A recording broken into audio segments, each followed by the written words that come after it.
Now, welcome everybody. My name's Jodie Herbert. I am one of the founders of an amazing new educational platform called Reali Learning. We have a minipreneurs club, which actually works on empowering children aged 7 to 14 to increase their critical thinking, problem solving, innovation, and entrepreneurial skills. With me today is Daniel Killaly from Bayview Strategy and his daughter Millie, and I'm really, really excited that you guys have joined with us today. So thank you so much. Thanks for having us, Jodie. Yeah, thank you. That's wonderful. So Daniel, I'll just cut straight to the chase. Just wondering, what do you see as a business leader in our community are the gaps in schooling that you've seen over the years? Look, I think, there's, CSRO, the OECD, and even Defence have mentioned that there's a skills gap or an expected skills gap over the next, couple of decades that we need to start managing now. With the emergence of technology, there's also a need for greater STEM and greater ability to create communities around that. So for ours, that focus on being able to collaborate and having practical projects for people to work on, particularly when they're young, it seems to be a bit of a gap that we're seeing at the moment. That's right. And Millie, what's your answer to that question? Are you noticing that there are things at school which you are not actually, you feel you're not really learning to prepare you for real world life? Like schools cover you for like all of your education, like maths and English and things, but I think they really tackle leadership skills that much. I guess like when you're in like your senior years, they start to open that up. I think but they don't really open it up when you're in the younger areas of it, only when you're older. So I think that's like a potential gap in there with younger. Yeah, I can definitely agree with you. I've got a daughter that's 11, and I don't think that she's actually learning anything to do with leadership or how to present, how to think your way through projects, how to plan out a project, or even how to work as a team. So just wondering what your thoughts are regarding teamwork at school, Millie? Well, I guess that's actually a hard one. I guess that it depends on the teacher and the environment that you're in.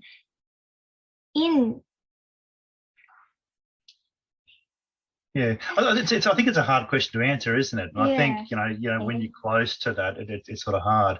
As a parent, we quite invested in how our kids work, and we take more of a product approach, looking at a balance of different things.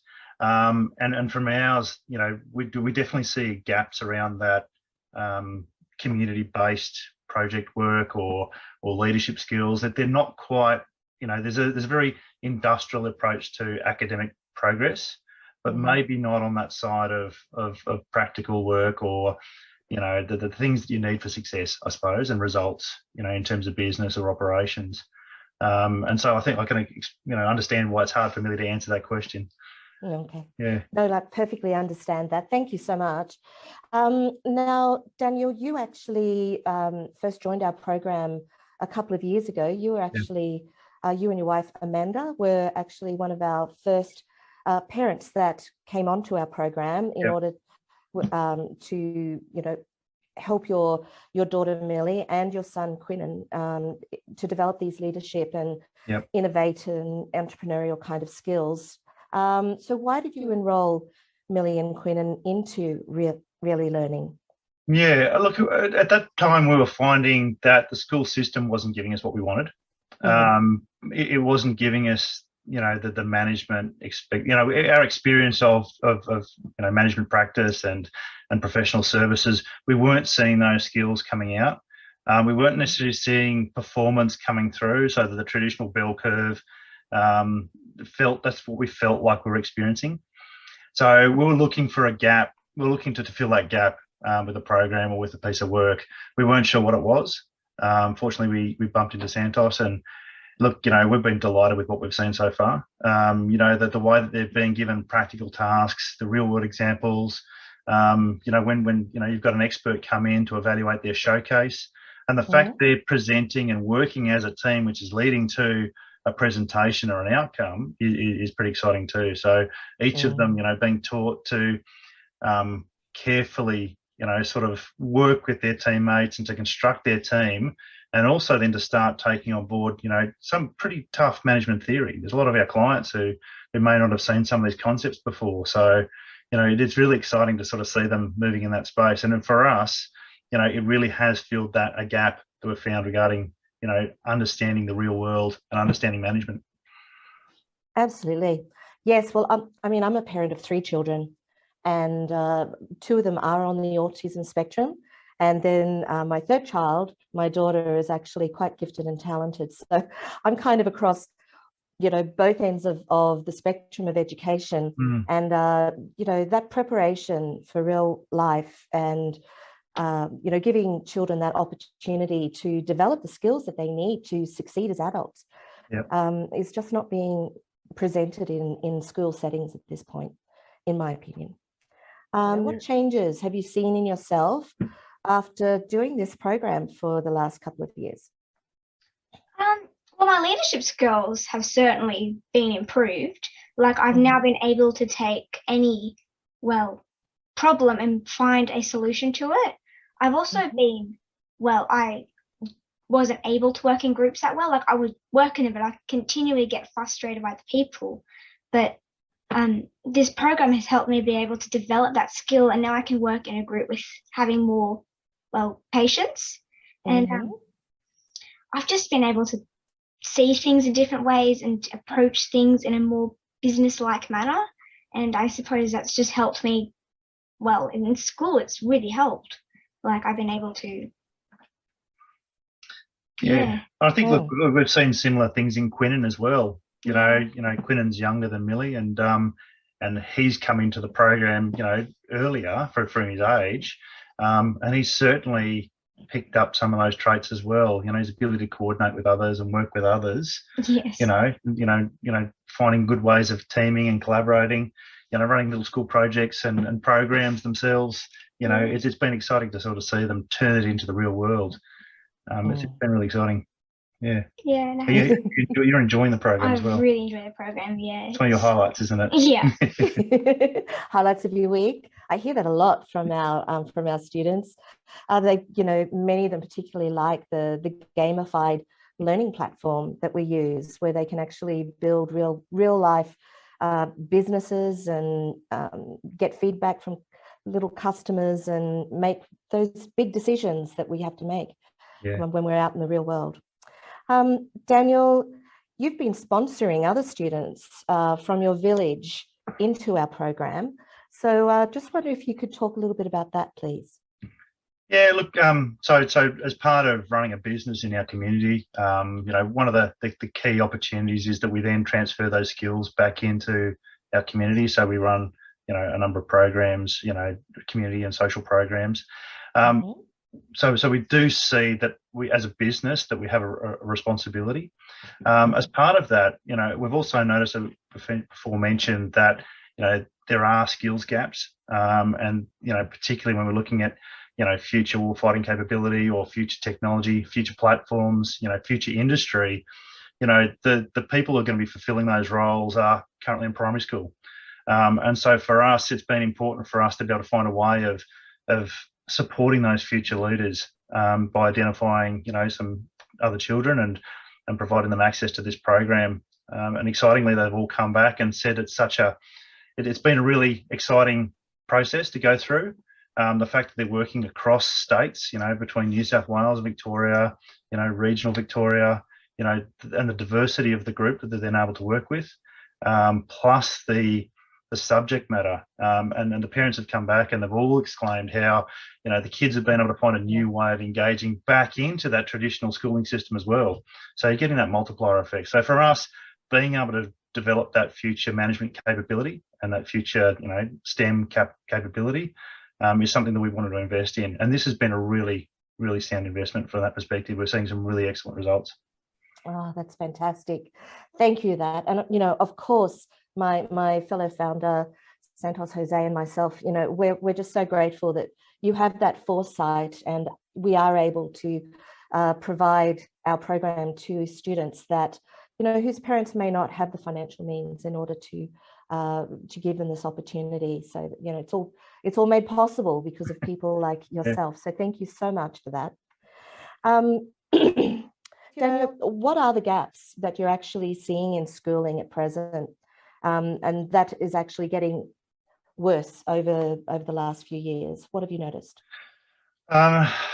Look, there was an opportunity for us to engage in homeschooling.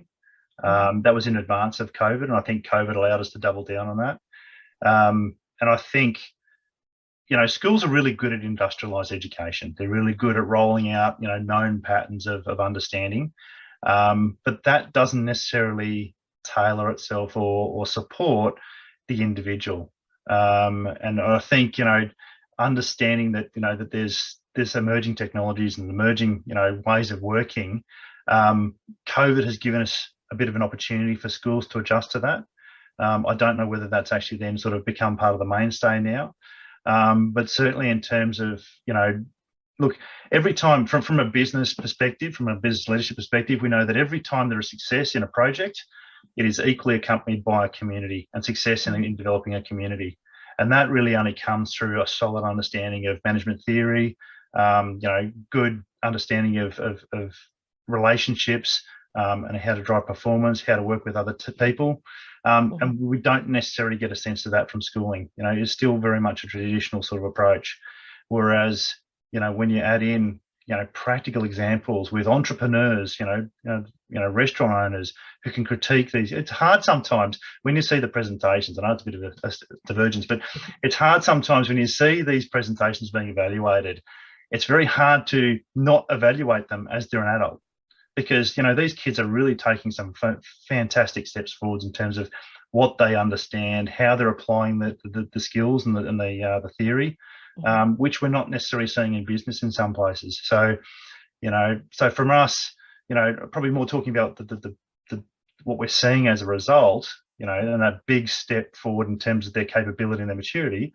I mean, there's some adults and some people our age who come to this theory late in their life. Can you imagine that the opportunity, the curve, from someone like Millie or, even younger Quinnen, these young kids, what they could potentially, achieve in 20 years or 30 years through their careers. It's really exciting sort of footprint to start moving off from. Exactly. I mean, one of the things that I sort of speak to people a lot about is, from kindergarten through to university, our children are actually learning in subject silos. And I come across it a lot when I'm speaking to children. I used to be a music teacher for, 30 years. And there are, if they can understand decimals, they can't add or subtract money, even though it's still based on decimal system. And, there's a lot of this crossover that's not actually happening in the schools at present. And I just want to say, we're not bashing teachers here, and we're not bashing schools or the educational system. I really think that the teachers and principals, they've got a hard job to do, and they are doing the very, very best they can under extremely difficult circumstances. And yes, I do believe teachers deserve a raise. But, the thing that I'm seeing is that, this learning in silos, by the time the kids get to, Millie's age, which is what, Millie, 14, when a lot of children get to that age, they're suddenly thrust into this competitive environment for, year 10, 11, 12, university. And that's where the social anxiety really starts to grab hold of our children. At present, there's a bit of a pandemic of anxiety, social anxiety coming through in our older teens in the higher echelons of high school, because they're thrown into this competitive environment where they're under so much pressure. They've got to get the scores to get into university course that they want to, but they've not been equipped with the skills to deal with that from a young age. It's all about participation is rewarded rather than performance. And that's one of the things that we are really across here at Reali Learning with our Minipreneurs Club as well. It's a healthy competition that we are developing, because at the end of each school term in week 10, like you said, they get to do this showcase in front of a panel of industry experts, and then they receive feedback and mentoring from those experts, which gives them much deeper insight into the project that they've been building out. Millie, perhaps you'd like to tell us about some of the projects that you've been working on while part of our program. Well, we've been doing different things like taking on failed businesses, such as I think a couple of terms ago we got a failed restaurant, and we had to turn it into a fully operating, working restaurant. Of course, we didn't get we also got a expedition to Antarctica once, and I think that was really fun, because you got to really experience different scenarios and things like that, and you use the same tactics except in different situations, which sort of made it more, it just taught you how to use. You use those skills in different. And then what was the last one? The last one was a theme park. Theme park, theme park. Oh, wow. And so it's not only the different approaches, but it's the different technologies. The way that they're using technology to deliver the testing of the environments and to create their their scenarios, and also then to test and to challenge their scenarios with conditions and operating conditions and challenges that sort of come through. Added to that, the use of modern approaches to collaboration. You mentioned before about there being competition between two teams, friendly competition between two teams, certainly, but within each team they're then forced to then test and to find the better skills, the competitive advantage of each kid, and then collaborate, using the hybrid approach to their skills and bringing them together. So they're not being masters of everything, as maybe the education system might ask, but actually then being in a place where they're relying on the specific skills of individuals and bringing those together to create a better theme park, to create a better experience. You're talking from, things like operating model to customer-centered design. These are sort of concepts that they're going through, and they're being very successful in terms of delivering them. It's really exciting. Yes, with the theme park one, I was amazed. The students were, discussing advertising campaigns and ticketing promotions, choosing their channels, getting feedback from customers, and deciding on the layout of the theme park, for example. The little customers were actually saying, "I'm hungry," or I'm feeling tired. So that sort of helped them work out the operations of the theme park, where to put the bins, so that there wasn't rubbish everywhere. And it also helps them now to perform better in school, because they can think critically. They can learn how to synthesize their knowledge, understand, the scenarios of adaptive learning in order to, get those higher scores in skills and things like that. We take things beyond academics. You can learn how to do maths, you can learn how to do English and, science. STEAM, of course, is incredibly important. What we like to think about is that Reali Learning Minipreneurs Club actually helps children to bridge all of those subjects and make critical decisions about real life scenarios and problems. So, of course, our website is Reali Learning, REALI learning.com. So if any of you would like to jump on the website to have a look at what we are actually offering. Our upcoming term, we're very excited to announce, is actually going to be looking at the property market, property investment,